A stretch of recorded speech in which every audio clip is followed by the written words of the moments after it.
But yeah, you never know what you're going to find behind wallpaper, rotten wood, any of those things. You don't know until you get into it, and yeah, you get some surprises. Sometimes you can get some really interesting old timey pictures behind wallpaper too. We're back on the Ohio Painting Company podcast. I'm Brett, the editor, and it looks like Nick is actually trying to join from a satellite location. Who knows? But as he is joining up, we are going to keep doing what we're doing. I'm digging the whole get up that you have on here. You're rocking Sherwin. You're rocking PPG at the Ohio Painting Company in Dayton. So nice, is that a fishing shirt? It's a golf shirt. Oh, okay. Very good. We got golf coming up here in a couple weeks. So we do. Are we going full Ohio Painting Company garb again, or what? We might need to check that out and get some maybe some better garb. Yeah, we'll see about it. Time's a ticking though, so we'll see how quick we can come up with it. And looky here, it's Nick Goebel joining after we start, but that's cool with me. I like that kind of pop in surprise guest feel. So what's happening with you, Nick? I had to get off the interstate. I'm down here in Cincinnati, so locked into the grid, and I just had to exit. So that's cool. I like it. Glad you're here with us. And I sent you guys some notes a little while ago talking about the kind of a part 2 of the wallpaper situation that we have going on at our temp house. And I'll tell you, we're pretty happy with the end result, but we're even more happy about the ease of removing the wallpaper. Now, I'm going to tell everybody right off the bat, it's not going to be the same story for you unless you have the same kind of wallpaper that we had.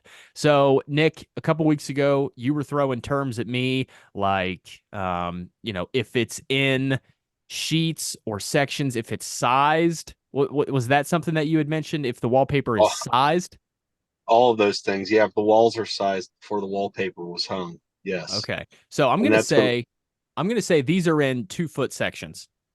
Mm-hmm. And our plan was to just remove the border around the top because there was wallpaper from floor to ceiling. But after that, they put up a border, which is probably, 5 or 6 inches.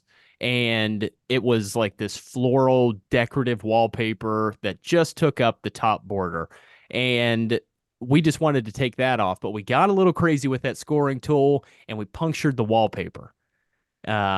Straight through that border, through into the wallpaper, and it was big enough where I could actually fit a finger inside of it. And I looked at my wife and I said, check this out. And I pull off one of those sheets and it comes off in one piece all the way down to the floor. And she's ticked off. No way. Yeah, she's mad because we did not want to do it yet. We weren't ready for it. And so now we just opened up this whole new can of worms. We got to take off every other sheet and just do the entire room. And we did it in 2 days, which was great. I kind of kept you guys up to date as we were going on. But that stuff, it had like this fibrous backing to it. And I don't know if it has something to do with how long it's been on the wall, however many decades it was on there, but piece by piece, everything came off in one big sheet. And we, tore it like a piece of notebook paper off at the baseboard and just started filling the trash cans up with it. So we got lucky in that sense. But what is that fibrous stuff? It was all meshed together on the backing of the wallpaper. Well, it's a commercial grade. It's just it's a fabric back vinyl is what it is. Yeah. And those scenarios, yeah, I mean, any of that at all will come off very easy. Yeah. It comes off in sheets. There's a clay-based paste that gives it a little tougher time, but if you manipulate it enough, you can, kind of just pull where where the tight spots are. Yeah. Pull where the loose spots are, then it'll rip, but yeah, no, that's awesome. That's really good. Yeah. We got really lucky, and we got even more lucky. Like, cause when we took one sheet off, it would bring up a little bit of the next sheet. So we could just get behind that and tear it off and then just keep going all the way around the room. So we got pretty lucky in that sense, but the big project was, of course, what was behind it. All of that paste was, thick, thick, thick. I think we could tell where they started because there was so much more paste on one area of the room versus the rest of the room. So I would imagine they started in 19 whatever, and they were like, we got all this paste. let's start hitting this wall. And they just, line top to bottom, this stuff. It was so thick. And then around the room, it wasn't as bad. But taking that stuff off took hours, 10 hours, I think is what we logged in on the room in total before we painted. And, that paste is no joke. But you gave me some tips. And Kev, I want you to talk a little bit more about what you told me to do with the buckets, the sponge, all that kind of stuff, just in case people have any questions about getting that paste off the wall. Well, yeah. So, not knowing what type of glue it was, that part wasn't really important. But anybody at all that's got glue on the wall, we like to take a garden sprayer, like a little pump up sprayer, and put some warm water in it. And normally we'll put some Dawn detergent in it, and we'll just spray down the wall, on about a 5 foot section, all the way up, but about 5 foot wide. And then we'll give it about 5 or 10 minutes, maybe not that long, and re-soak it again, and then do another section of that, beside it, get it wet. Well, you work on that first 5 foot section with a sponge and a 5 gallon bucket of warm water. And every time you start taking that glue off, because you've reactivated it now with that water that you put on with the garden sprayer, but you'll start taking that off and cleaning your sponge out in about probably every 3 to 5 times, just depends, but, pretty often.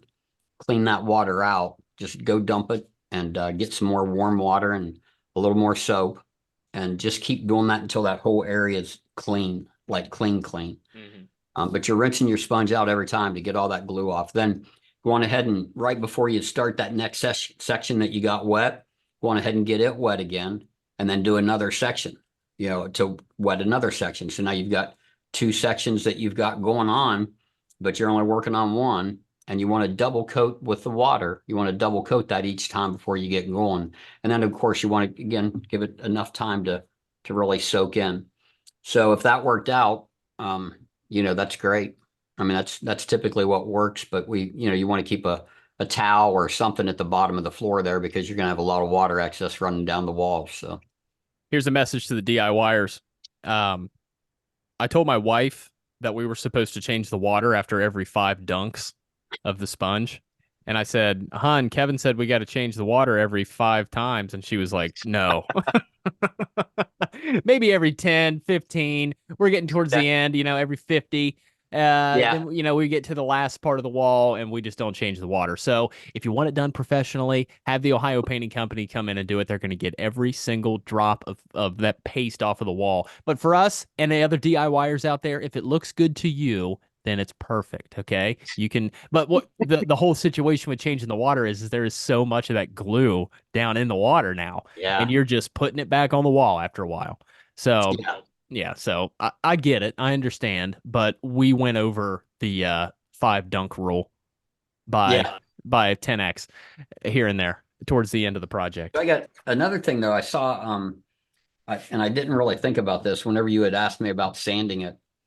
It does help if you take a pole sander to that at first and just get a lot of that off and let it fall to the ground. That's a big portion of that.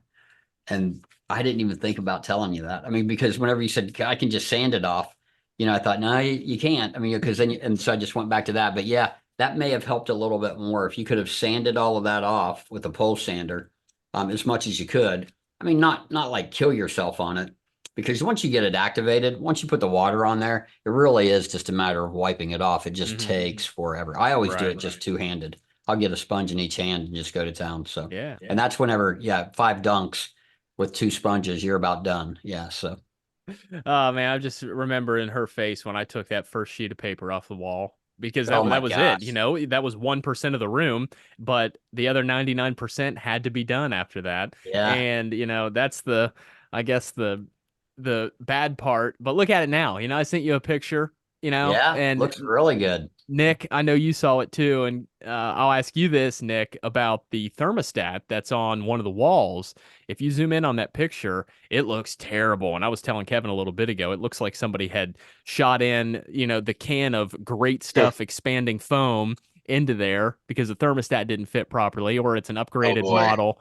So, I mean, what do you do about that stuff? Because you're gonna have to fill it in with something, right?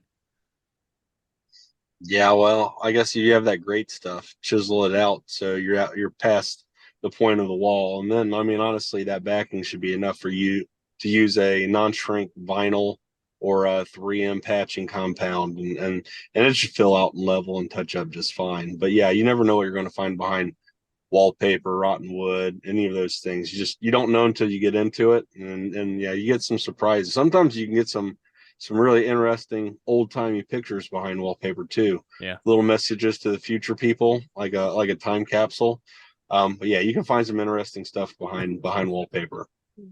We had this plan when we built our house, whenever that is. We're kind of stuck in the temp house right now, and we're just on the line of should we build, should we live out here forever, or should we find something a little closer to my wife's work so she doesn't have this hour-long drive.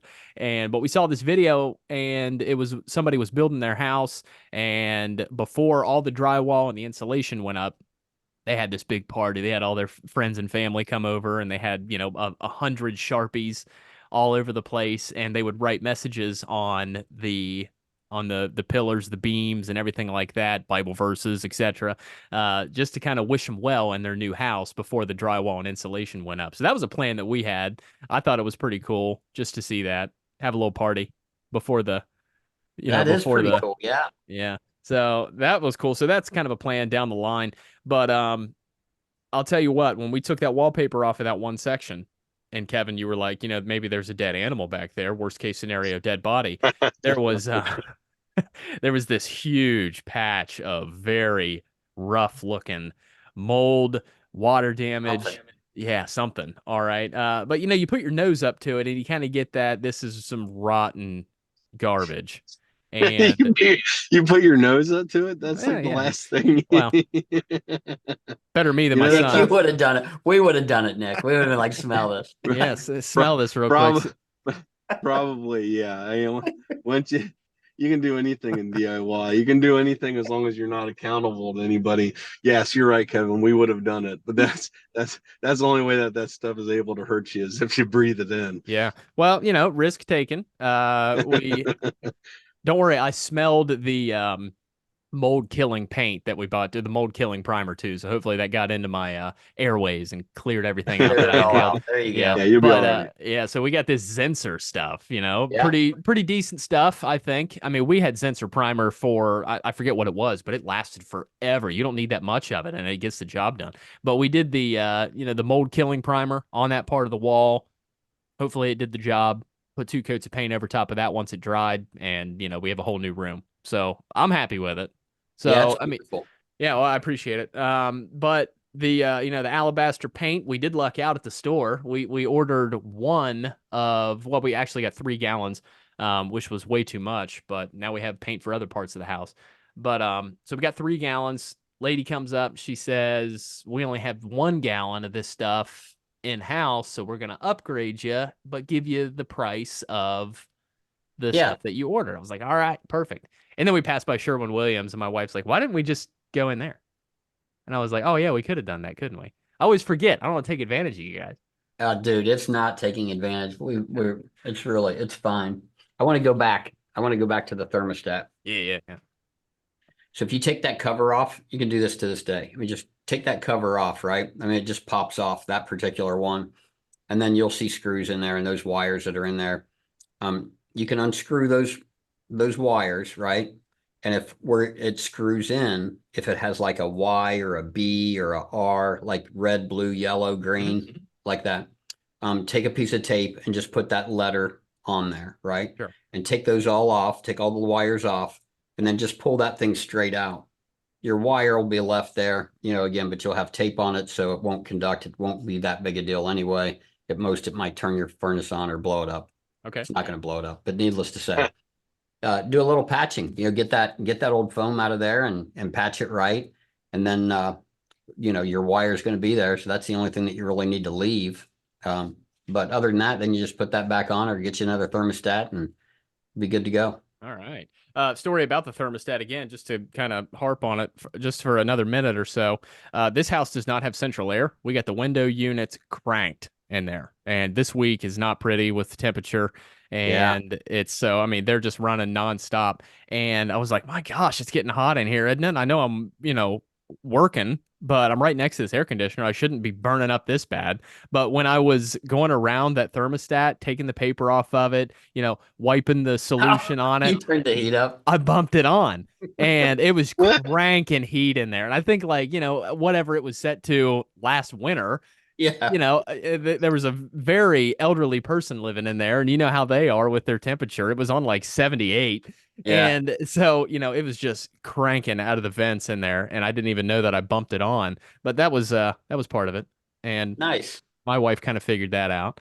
So it was Man, we're working real hard in here. I can't believe how bad I'm sweating. This is out of shape. Am I getting old or what's going on? The dogs are laying on their backs, panting. My son's taking his shirt off. He's like, gosh, it's hot in here, So, yeah, you run into stuff like that, I guess, without even knowing it. But it's done, okay? And I jokingly went into the downstairs bathroom and I said, these are 1 square foot tiles, and we have these out in the truck. We haven't even taken them out of the truck yet to bring them in the house. I was like, let's start ripping these tiles up and do this bathroom. My wife's like, absolutely not. You are not to start any more projects without me there first to give you the green light. And I'm like, all right, fine. But fine, mama. Just to look back at the stuff that we did at our old house, every single room had something done to it, whether it was just as simple as baseboards, full paint. We redid the bathroom we really did everything in there: mirrors, toilet, floor, shower, tub, everything was done in there. So it's just the DIY checklist of, have I done this before and can I do it again? It's just the motivation is down right now because we did this room. But, one of these days we're going to jump into some other places, get some more podcast material for sure. But couldn't have done it without you guys, honestly. I mean, we were on the phone, texting, calls, all this kind of stuff to make sure that what we were doing was right. So we appreciate it very much. Cool. Yeah, no worries. Glad to help. Yeah. So, Nick, on the road, obviously, sitting in the car, pulled over, thank goodness. It kind of reminded me of that. I saw a video just a couple weeks ago. This guy, he had a hearing and it was for a suspended license, and he gets on the Zoom call with the judge and he said, let me pull over real quick. And oh man, they just zapped him. Did you guys see that? I saw it. He's like, give me just a second. No, I'm pulling over right now. And when the judge said that, he was just like, and the judge had to ask, are you driving a car right now with a suspended license, calling into your court hearing? I'm on a trailer with one of those cameras. Like, no. The lawyer says, assumingly. And he's like, no, I'm not assuming. I can see he's driving without a license. Didn't even blur his background. Keys out the window. Just instantly. He's like, nope, not. Just stay there. We got a unit on the way. Just stay where you are. Yeah, that's good stuff. Oh my gosh. Ohio Painting Company podcast with the founders of OPC, Kevin Silliman and Nick Goebel. We appreciate it, fellas. And until next time, I don't know if we're going to start a new project yet, but we might talk before next week to tell you what we're diving into, whether it be kitchen, bathroom, bedroom, whatever. The bedroom is probably the worst. But guys, thanks again. I know, Nick, you got to get back on the road, so enjoy yourself, stay safe, and we'll talk next week. Yeah, guys. Hey, buddy. See ya.